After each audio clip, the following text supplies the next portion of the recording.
Hi, I'm John Kehoe. Сәлем, сендермен бірге Джон Кеха. Осы видеолар сериясында мен ақша туралы және қаржылық жетістіктерге жетудің 5 қадамы туралы айтатын боламын.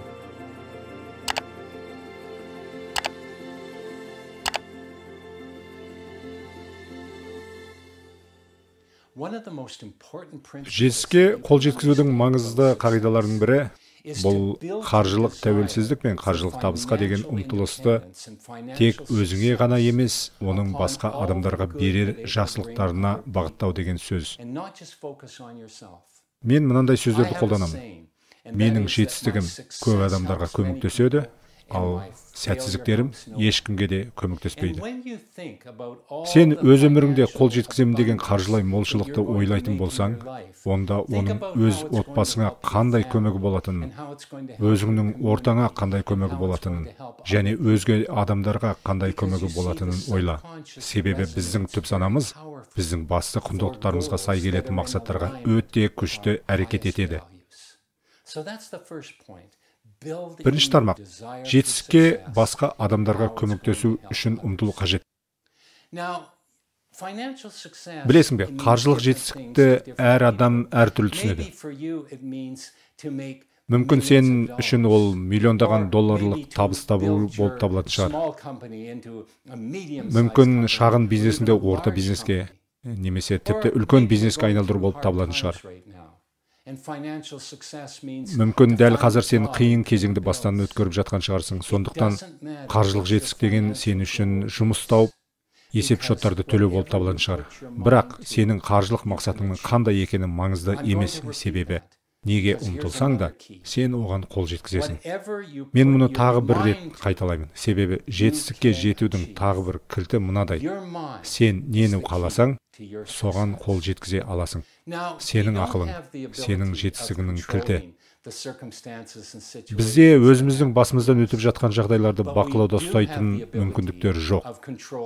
Бірақ басымыздан өтіп жатқан жағдайларға жасай алатын ықпалымызды бақылай аламыз. Яғни өз ойларымызды бақылауда ұстай аламыз. Біздің басты қаруымыз осы.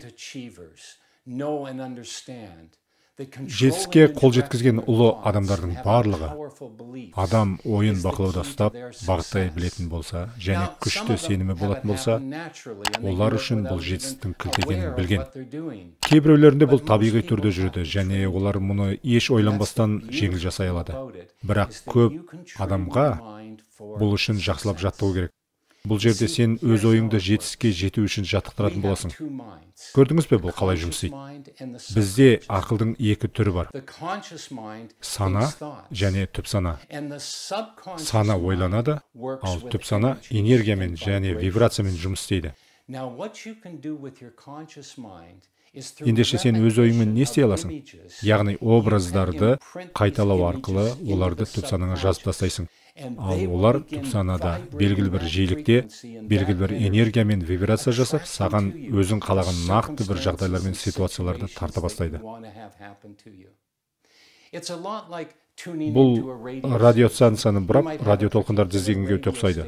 Сенде өзің тыңдап жүрген бір радиостанцияң бар шығар, және онда сен баптап күйге келтіретін белгілі бір жиіліктер бар. Жетістікпен де дәл осылай болады. Сен жетістіктің вибрациясына түсіп, оны өзіңе тарта аласың.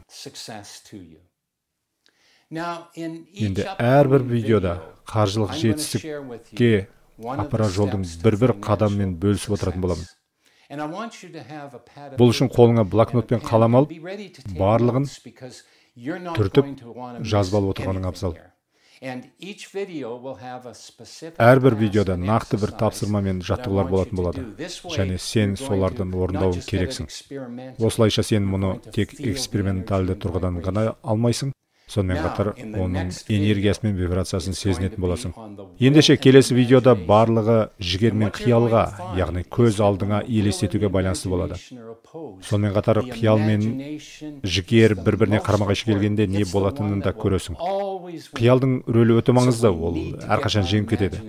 Сондықтан бізге өз қиялымызды өзімізге жұмыс ете алуымыз қажет. Осы видеоны қарағандарыңызға рахмет. Келесі видеода кездескенше. Жаңа видеоларды жіберіп алмас үшін осы арнаға жазылуды, лайк басуды және достарыңызбен бөлісуді ұмытпаңыздар.